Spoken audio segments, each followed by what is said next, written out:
So you want me to reach out to Joyce and see if she can organize anybody's schedule so we can ship it to Angela. Yeah. Because she wants me, Earl, Shelly should be there.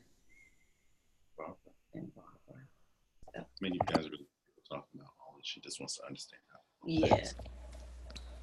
You know, that might be hard to get everybody. Yeah, so I don't know if she wants too many people. Yeah. So, and just looking at calendars now, it's going to be probably tight to try to get everybody on the same date. So, we'll look at it. Yeah, I know Joyce can see everybody's. And Angela probably can manage Pearl's.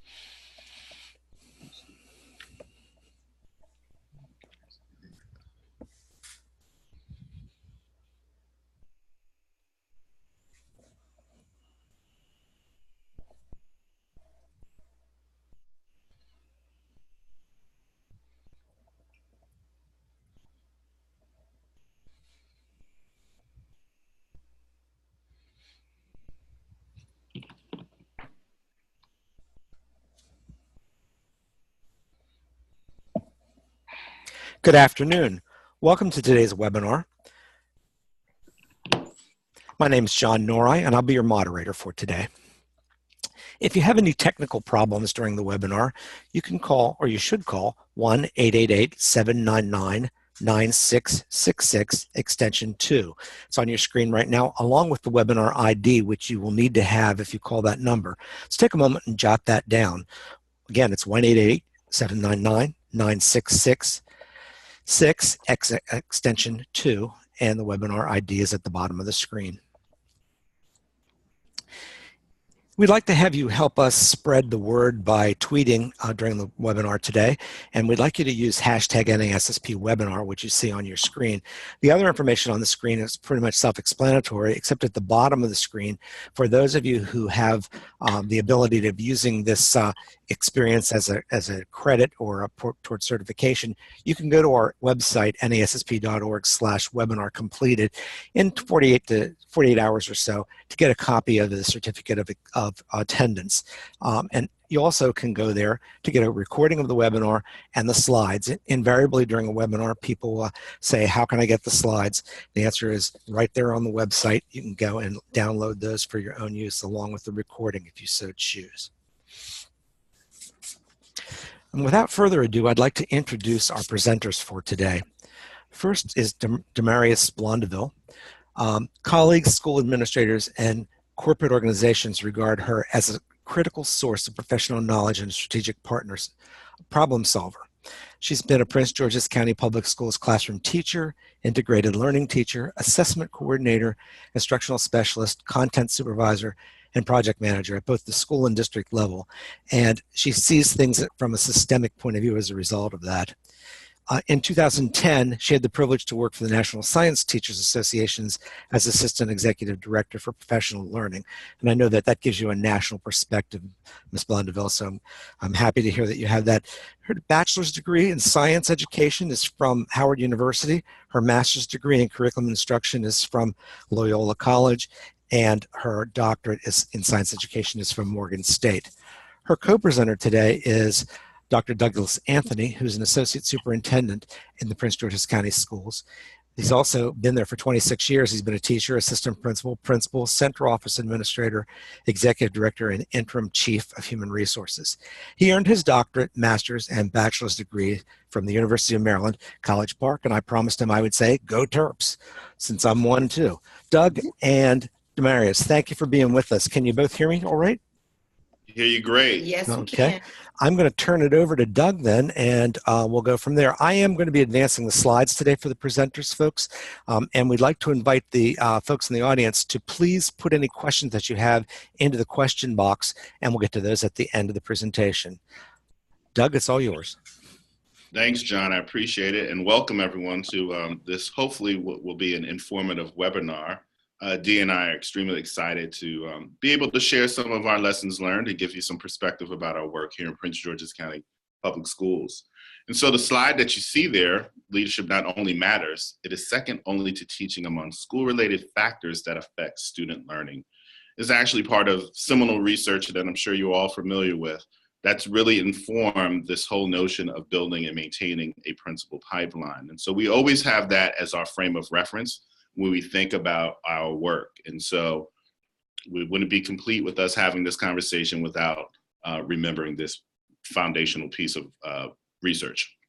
Next slide, please, John. So there are three specific aspects of our work that we've done with the Wallace Foundation. And while I'll mention the Wallace Foundation in the context that Wallace has been instrumental in our success, the Wallace Foundation has been extremely important to our thinking. What I will share with you is that and of course, Wallace has been able to accelerate our work by providing resources that we would otherwise not have at our disposal. But what I will share with you is throughout our conversation today, hopefully you'll hear that there's things that you can do that don't cost money, that just actually need to be part of the strategic thinking of the district or whatever organization you're involved in. We've been fortunate where we've had 3 different partnerships with the Wallace Foundation. The first is the Principal Pipeline Initiative, which is kind of the foundational part of our work. We received a grant in 2011, and we'll have an effects study coming out next year. So we're excited about learning about the impact of our work. And in the interim, if you're interested and if you visit the Wallace site, you'll also be able to see the many implementation studies that have been done on this work by Policy Studies Associates. And so it not only gives you perspective about our work as a district, the other districts that were involved in the Principal Pipeline Initiative. We also were fortunate to receive the Principal Supervisor Initiative.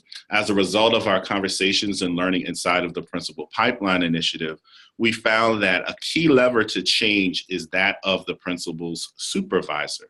And so we took stock in how that might inform our work, and we started to leverage opportunities, research, and experiences that would inform our practice, particularly with principal supervisors.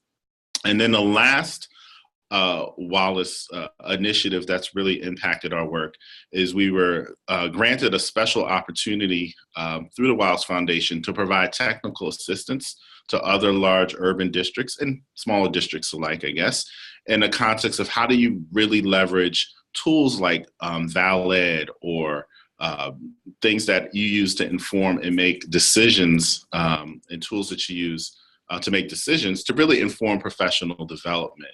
And so in our experience, we've become, I think, pretty proficient at making those type of decisions and looking at how that work needs to look to scale. And so the Wallace Foundation gave us this opportunity to move forward. For our purposes today, we'll focus on the Principal Pipeline Initiative, but I wanted to give you the context that this work continues to evolve, and we've had other experiences with Wallace. Next slide, please, John. So 2 things that really, I think, will undergird our conversation today is how this work has informed district change. As I mentioned, the Wallace Initiative afforded us to really leverage research and seminal studies like the Leithward et al. Mentioned earlier. It helped us really develop strategic acumen where we're able to be more thoughtful and intentional about our practices. And then third, it's been able to really have us think about scale and sustainability. And I would emphasize the sustainability part first, because whenever you have an initiative or an opportunity for change, thinking about what sustainability will look like beyond the scope of having a grant or resources that you may get as a result of an initiative is extremely important. And even if you're leveraging internal resources and finances to move work forward, keeping sustainability in mind throughout the course of that period of implementation is really important. In terms of our practice, we realized that there are 4 critical things that you have to do. In our experience, you have to be very intentional about how you collaborate. Quite often we started in spaces where it's been a one-sided or a siloed office responsible for executing a particular practice or initiative. And we know that at the onset of any major initiative, you should have as many stakeholders be part of that conversation as possible. Secondly, the right culture is paramount for improvement. So do you work in a space where people are on the same page and understand and agree on the improvement strategy? Are people willing to work outside of their space to assist in this work? Do they see this work as part of their work? And to me, that's really defining everyone being on the same page. It can't be seen as, in our instance, it can't be seen as an OTD project. It needs to be seen as a systemic initiative for improvement, where all people involved in the district actually work together to see that to fruition. The third is effective partnerships are essential. One of the things that we learned early on in our Wallace work is when we were fortunate enough to receive this grant, we found that many universities in particular weren't interested in working with us. And universities, as you know, are critical partners in leveraging preparation programs for future administrators and teachers alike. And so how you develop and continue to foster those healthy partnerships is really important. Lastly, and this is not an exclusive list, but what we would highlight, that data always needs to drive your decision making. I know that is an educational cliche, but quite often we don't take the time or don't take stock in what data we have right in front of us. And so we've learned to leverage that research and look at data so that we're not making choices based on our gut or past experience, but they're actually sound decisions made and based on data. I'll let Dee talk to you about the next slide. Dee? Thank you, Doug. Our efforts inside of the Wallace 5 components, and in the next 2 slides, you'll get to hear about each one of the 5. So we started, as Doug said, back in 2011 with the principal pipeline, which we fondly call PPI, by taking a look at our leadership standards. So we mirrored our district leadership standards after ISLIT, looking at them in depth and then really streamlining them to meet the needs of what we thought our leaders needed to be able to do in our particular schools. We refined them just recently when the PCEL standards came out. We took a look, we did a crosswalk, and we found that our standards were really now addressed in the PCEL. So we've kind of retired the PGCPS leadership standards, and now all of our work is guided by the PCEL. But it definitely started with defining what competencies we wanted to have in our principals. And that really drove everything that we did after that. So looking at step 2, the pre-service training.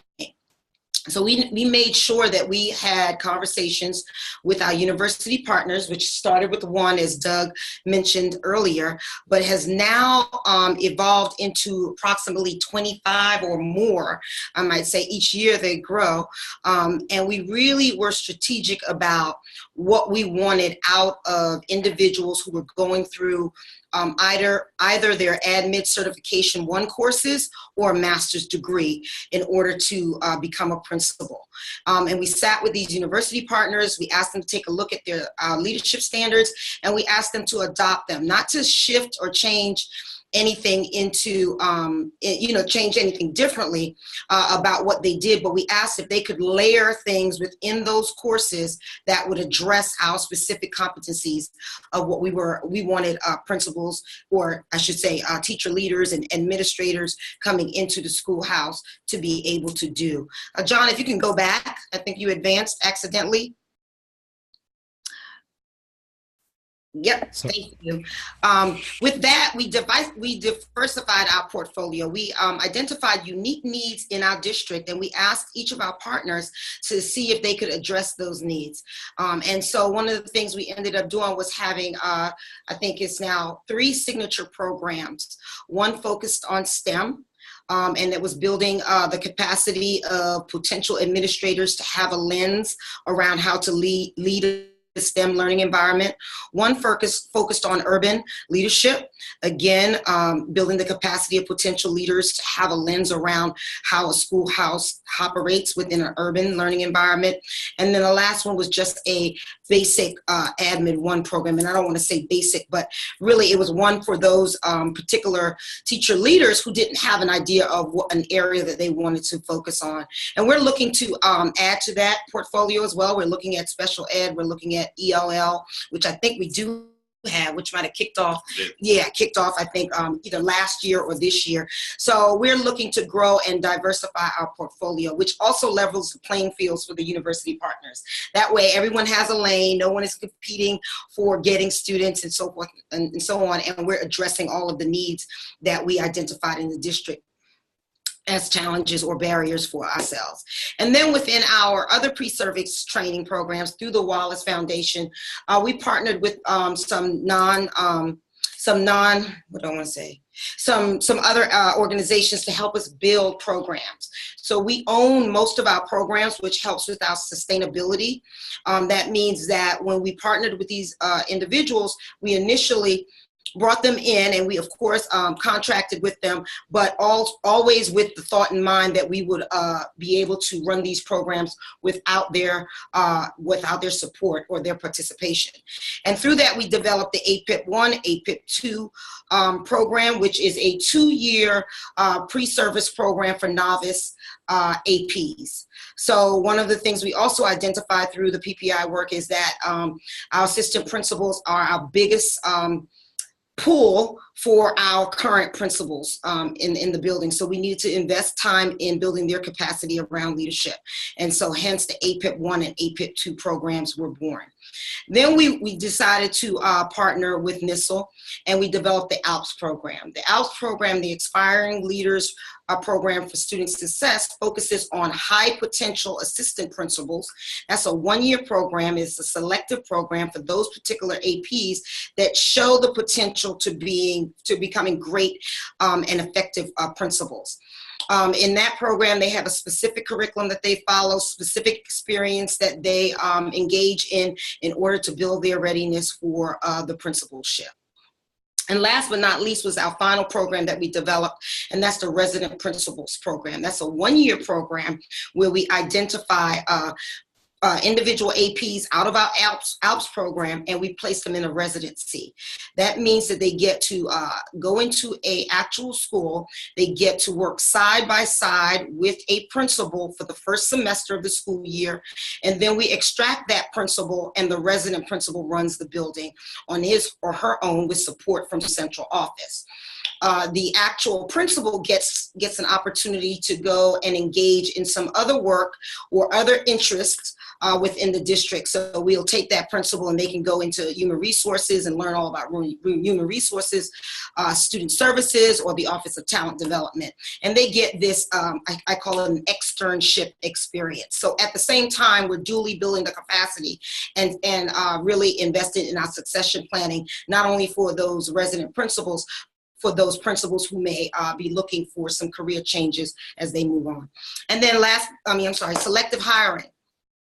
That was really one of our biggest heavy lifts. We had to develop a robust suite of tools and assessments so that we can be more strategic about how we hire our individuals. And then within the Wallace work, we developed a leader tracking system. It's an automated system where we collect data on all of our potential leaders and our actual leaders in the building. It includes data like their professional learning over the course of the time that they've been with Prince George's County, data points, certifications, and things like that. John, you can advance the slide. And then with evaluation, training, and support, there's a whole realm of things, but what we really focused on was a lot of those programs that I mentioned in the previous slide, as well as partnering with a variety of different companies such as Gallup and Arbinger and SAMS to build the capacity of the actual principal while they're in service. And these things help them to leverage time management better, help leverage opportunities of talent management in their buildings, and shifting the culture in schools. With that, they got all of that with a mentor and a coach, and also we held CPIP sessions, which is what we call the the new Principals Academy. We also refined our evaluation system, and as well, we offered university partnerships for certificates, master's, and doctorate programs. And I want to mention a unique opportunity that's coming up, and it also came out of our work with the PPI and the PSI, and that's Greater Impact 2, which is our university conference. And that's how we just bring in thoughtful people to talk around strategies and approaches on building effective partnerships. And that'll be held right here in Prince George's County in Maryland, November 8th and 9th, as a matter of fact, on the campus of the University of Maryland of College Park. Go Terps. So if you're interested, there's some information at the end of this presentation that you can find out more about it. And then, of course, scale and sustainability. Doug said it all. One of the things that we do is that we make sure that we don't think about sustainability at the end. We think about sustainability at the very beginning. What are our big levers for doing this work, and how are we planning to sustain them way in advance before any of the grant funds expired? So that's really all I have to talk about in these particular slides. So John, you can move forward. So how do we sustain this work after funding? So, each year, just so folks are aware of the Wallace work, there's a diminishing level of funding that we have for the grant. And so every year we're figuring out ways to sustain the work inside the district. And as Dee pointed out, an example of that is you build programs with partners, and the goal is to have our folks be able to teach in each of the respective programs that we now offer internally, and that we think strategically about other opportunities inside of funding when we need to revamp or retool. But because it becomes a systemic effort and system effort, not an office effort, you also have more buy-in and support across the district, which helps sustains that work. So making sure that you develop a sustainability plan that really identifies the big rocks. So you might have a vendor for a month or a year, but you don't need a vendor for the following year. So you make those strategic adjustments as you go. One of the things that we did that was painful but very helpful was the cost analysis plan. And the only reason joke that it's painful is because we did it in hindsight as opposed to really doing it from the beginning. But if you can, really pay attention to your costs and design an understanding of that cost, it becomes more effective.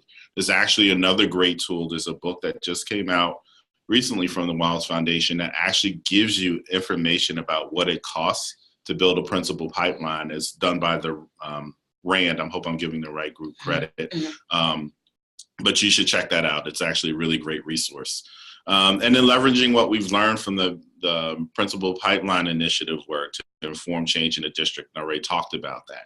When you can start showing results and you can have a change in culture in the district, you actually have a better opportunity to sustain that work over time, and funding becomes less of an issue. One of the things Dee's talked about inside of the work was that leadership standards. So leadership standards are probably the most cost-effective thing that one could do if they're interested in starting a principal pipeline. Do you actually have standards that connect your work, that connect your evaluation, that connect to university and preparation programs alike, that you can leverage, that become part of the emphasis and basis for how you build programs out? And so it's thinking, again, strategically about these things, understanding that you may not have a funding or a revenue source to support this work beyond the scope of a grant or the initiative itself. So it's thinking about what's important and ensuring the work to inform practice for others.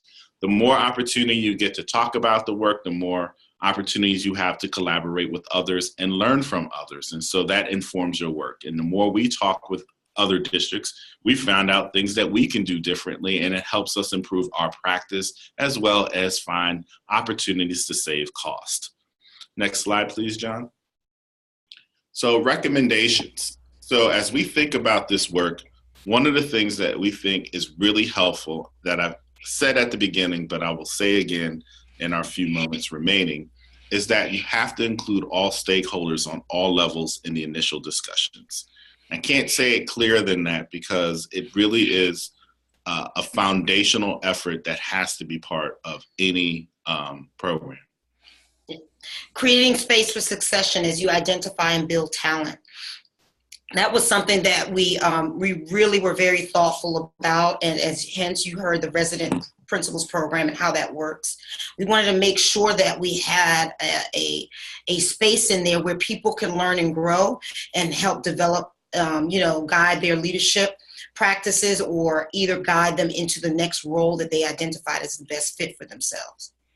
Become a more educated consumer of resources. Once you actually, what we found is as we built more partnerships with universities, we're able to exercise our consumer power a lot differently because we had more people willing to work with us and understand our work and partner with us.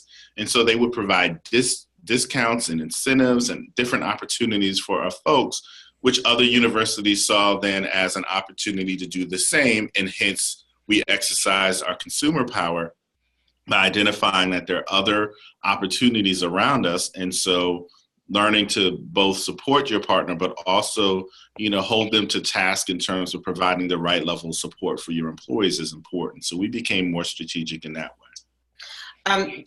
Another aspect of how do we sustain the work and scale the work within the district, and some of the things we recommend is to develop a messaging system to promote ongoing professional learning while they're waiting. We all know there's a bottleneck. There's always going to be a bottleneck. But what do we do to continuously build capacity of the leaders while they're waiting for their next position?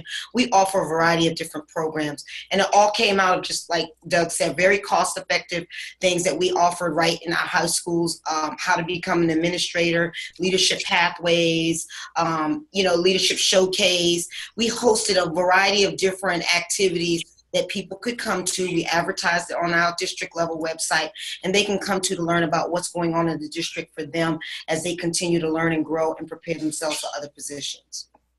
So as we think about what it really takes to build and maintain a principal pipeline, and while we said in an urban district, we think in any district it's important to remember is one, you have to have a structure for how you're going to approach it. The Wallace Foundation gave us a great frame to think about our work. Indeed, took us through those 5 areas, looking at leadership standards, really understanding and identifying pre-service training, paying attention to selective hiring, looking at evaluation, training, and support, and of course, scale and sustainability. So you have to have those things first.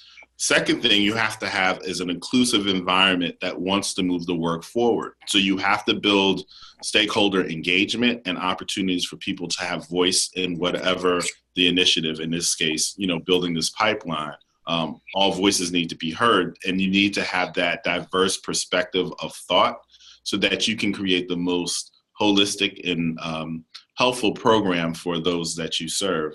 And then the last thing I would say in terms of what it really takes, it takes tenacity and really strategic points of contact.